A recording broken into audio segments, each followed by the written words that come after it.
Hey, what's up, everybody? So today I'm going to do something a little different. I'm just going to kind of talk off the cuff rather than doing like the more scripted that I've been doing. So yeah, just full disclosure, I'm not good at like public speaking. So this is kind of, just me kind of talking slash rambling slash, enjoying watching back what I've been building the past couple of days. So today is going to be kind of unique in that nothing that we're building today is really usable by the guests in our park. I mean, they're going to come in and walk around in the little pool here, but so we're building a splash pad, and with the new game, we don't really have any kind of interaction with the scenery pieces with the guests. Like they won't avoid scenery pieces. They won't climb on scenery pieces, anything. So this is kind of just more of like a like for looks, I guess, just kind of the add to the realism of the park. And I mean, I think like I had a lot of fun building it. I think it comes out pretty good.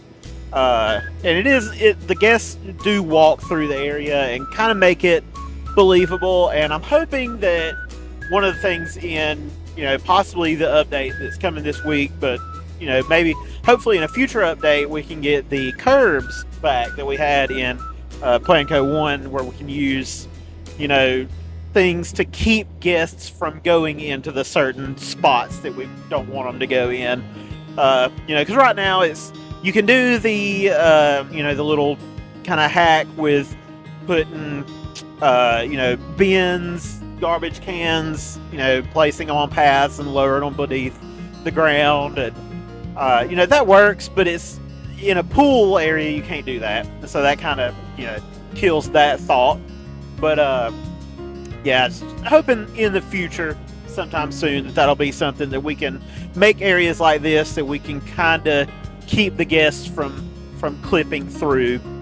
But yeah, so we're building the splash pad today, and it's gonna be just the typical little kind of some slides, some things that the younger guests can enjoy. The places to climb, water spouts, places they can just run through and splash, and not have to, or the parents don't have to worry about their kids getting in an area where they are in danger of being in too deep of water, or being around other larger kids, young teenagers that are going to be more rambunctious. So I have a daughter, and me and my wife love to take her to a splash pad, and it's really nice when we can take her to an area where we can just let her run around and play and get all of her energy out without really having to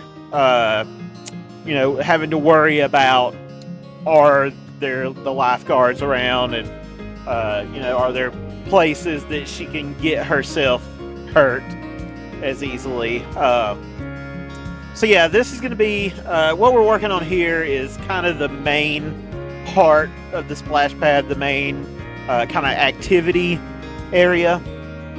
I was just trying to make it look fun, fun for the kids, colorful, just things that will draw their attention, just going kind of just based off feel. Like I had a general idea of kind of what I wanted to do with like the multiple levels, and there's like a couple of slides off of it, and just working off that kind of abstract idea and just finding pieces in the menus, because I'm still finding pieces everywhere. I still have have to go hunting for certain things that I'm looking for. I haven't got it all memorized where everything is yet, but it's fun to just kind of scroll through the list too and just see like what pieces that I might have forgotten about, overlooked, see how those can fit in with what I've already got going. And but yeah, it's just something that the kids can enjoy, rather than, the bigger slides and the wave pool and, the lazy river. It's something that's geared towards the kids in this area. And so I made the splash pad area way too big to begin with, and we will change that towards the end of the episode. We'll kind of cut that back down and make it look better within the space. But yeah, so when we've got this part going, we're going to do just a few slides, like I said, a couple of just different levels where they can go up and down and climb, and different ways to get to the different levels. You can see here I'm building just sort of an abstract little, like, foothold climbing little, not like a rock wall or anything, but just it's not just the basic ladder. It's just something that's a little more whimsical for them to climb on. And once we get done with this area, we're going to go over and build the area for the smaller tots. The ones that can't really enjoy anything else in the park. But they have little slides and little little animals and things that they can sort of play on and interact with the little water spouts. And but yeah, it's just a fun little area that was really nice to kind of just be creative, just let the ideas flow, where I wasn't trying to recreate anything. I had a couple of reference pictures and some just things in my head from places that we have gone, and but it was just fun to just find things and just kind of make things happen as I was going. And so that's pretty much it with this. And at the end of the episode, we will see some guests coming through. As I said, if you watched the previous episodes, I kind of laid out where we're going across the next couple of episodes. And so this is the first step towards that. We're getting this going and getting the guests into the park. I like seeing the people coming in and, finally riding the things that we've been working on, and, enjoying the things that we've been putting work into, and really bringing this park to life. From here, I've started working on the outside area of the park, the parking garages, the entrance area, and I haven't recorded any of that. I want to do like a walkthrough, more or less, because it's just kind of tedious stuff. It's things that a lot of duplicating, and a lot of trying things, and seeing what kind of works for the realism factor and what doesn't, and kind of just moving stuff around. It's just kind of, it's a little more the boring to watch work, but it's fun to do, in my opinion. But yeah, I'm gonna do a kind of just a walk through to kind of show the progress we've made out there, and the progress in the water park. And then I would like some feedback. I'm kind of back and forth between, do I want to start on the theme park side, as guests are starting to enjoy the water park side, and just kind of diversify it, or do I want to finish the water park out all the way before we move on to the theme park side? But I know that I want to get our Riverwalk area hashed out. I want to get, I want to get kind of everything leading up to the entrances to the two parks, get that fleshed out, and make it really look like a place that people are coming to enjoy, and then be able to really dive into the the intricacies of the theme park and the water park, and I'm really happy with how things have gone so far.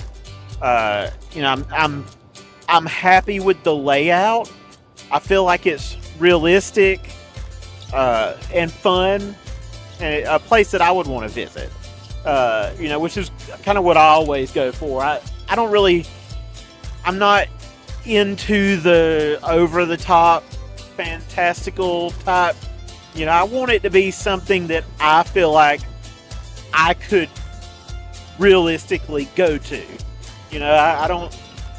I mean, there's nothing wrong with, you know, the over the top fantasy, you know, hugely themed like that, but that's just not really my style of building. I don't really have the thought process for all of that. You know, I'm more of a, you know, trying to kind of replicate an experience that I can and would have, you know, and so that's just how I operate. It's just the way I play the game. You know, it's not a right or wrong thing. It's just, you know, just how I do it. So, you know, from here moving forward, I do want to do the wave pool area next for this park, as well as having, you know, a couple of more ideas for things that are kind of gonna fill in the gaps between the entrance and the you know, the area here at our splash pad and the wave pool. And you can see that at the end of this episode, I'm gonna start building some of the stuff around the splash pad, that I'm gonna try to build some things to really draw more guests into this area, so that it doesn't turn into just a dead area where there's not really anything going on, because that's important. Having the guests walking through the areas is what really kind of sells the realism, even when they're not able to really use the areas in the way that, you know, they look. So, but yeah, I'm gonna, you know, stop rambling now, and I'm just gonna let this roll for the time lapse. But yeah, if you would like to give me some feedback, you know, whether you think we should continue on with the water park and get it all, you know, finished before we move on to the theme park, or would you like to see it kind of go back and forth, you know, do a little on this side and a little on that side. And also I'm going to be putting together the walkthrough hopefully within the next few days. So yeah, stick around for that. And you know, any comments, suggestions, criticisms, I'd love to hear all that in the comments. So as always, just enjoy, and thank you for watching.